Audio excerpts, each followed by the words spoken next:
बड़े बेहतरीन अंदाज में नात नबी सल्लल्लाहु अलैहि वसल्लम पेश कर रहे थे और आप हज़रात बड़ी खामोशी के साथ समाअत कर रहे थे। ये मेरे भाई मानने के लिए तैयार नहीं। आप हज़रात वहाँ से उठ करके यहाँ आ जाएं। ये कालीन आपके लिए बिछाई गई है, वरना मैं कहूँगा कि बेवफा बेवफाई के सिवा क्या देगा, जिसका दामन ही नहीं वो हवा क्या देगा, जिसने आंगन में लगाए हों बबूल के दरख्त वो भला तोहफे में कांटों के सिवा क्या देगा।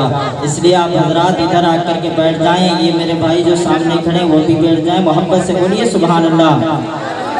आपकी आवाज़ यहाँ तक आ जानी चाहिए। बोलिए सुभान अल्लाह और जोर से बोलिए या रसूल अल्लाह। एक शेर सुन लीजिए कि ये आरज़ू है कि मैं खुश नसीब हो जाऊँ।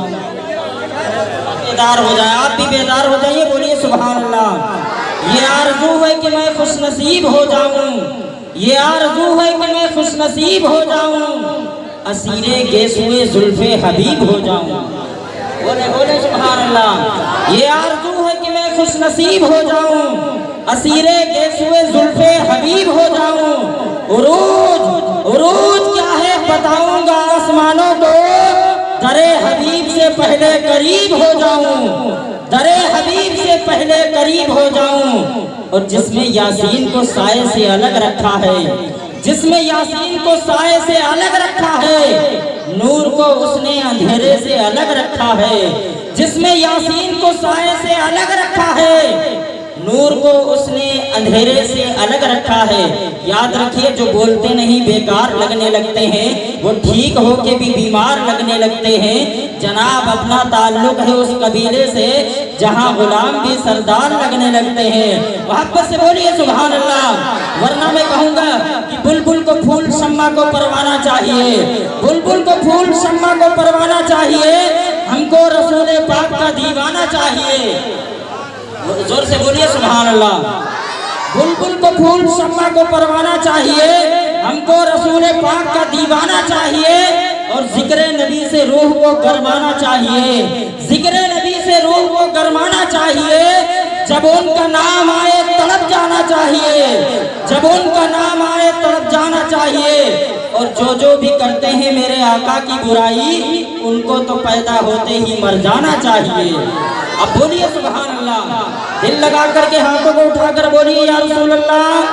अब जिसे इमामे हुसैन से मोहब्बत है और इमामे हसन से मोहब्बत है, देखना चाहता हूँ एक हाथ इमामे हसन के नाम का और एक हाथ इमामे हुसैन के नाम का, दोनों हाथों को उठाकर बोलिए या रसूल अल्लाह। अब एक भी दीवाने का हाथ नीचे नहीं रहना चाहिए। जोर से बोलिए या रसूल अल्लाह। जिसने यासीन को साए से अलग रखा है, नूर को उसने अंधेरे से अलग रखा है। नारे तकबीर, नारे रिसालत, नकीबे हिंदुस्तान हजरत ज़ियाउद्दीन इस्माइली साहब किबला। नारे तकबीर, नारे रिसालत। हजरत तवज्जो चाहूँगा। जिसमें यासीन को साए से अलग रखा है, नूर को उसने अंधेरे से अलग रखा है, नूर को उसने अंधेरे से अलग रखा है। फासला इश्क की शिद्दत को बढ़ा देता है, इसलिए काबे को मदीने से अलग रखा है, इसलिए काबे को मदीने से अलग रखा है, इसलिए काबे को मदीने से अलग रखा है। लीजिए हजरात, बगैर किसी ताखीर के खतीब अहले सुन्नत नाशरे मसल के आला हजरत कारी शाहिद रजा साहिब किबला, जिनका ताल्लुक सरजमीन जमुनिया से है, आइए हजरत का इस्तकबाल कीजिए और पूरी जिंदा दिली के साथ ऐसा नारा लगाओ कि ऐसा महसूस ना हो कि ये जलसा वैल की सरजमीन पर हो रहा है, बल्कि ये महसूस हो कि ये जलसा गुंबदे खजरा की छांव में हो रहा है। जरा सारा मजमा मोहब्बत से बोलिए नारे तकबीर, नारे रिसालत। परवरदिगार आलम जो हाथों को उठाकर नारा लगा रहे हैं, आने वाले साल में सबको मदीने की जियारत करा दे। अब कितना ही बड़ा कंजूस क्यों ना होगा, अगर मदीने जाने की तलब दिल में होगी तो इंशाअल्लाह हाथों को दबा करके नहीं बल्कि हाथों को उठा करके बोलेगा।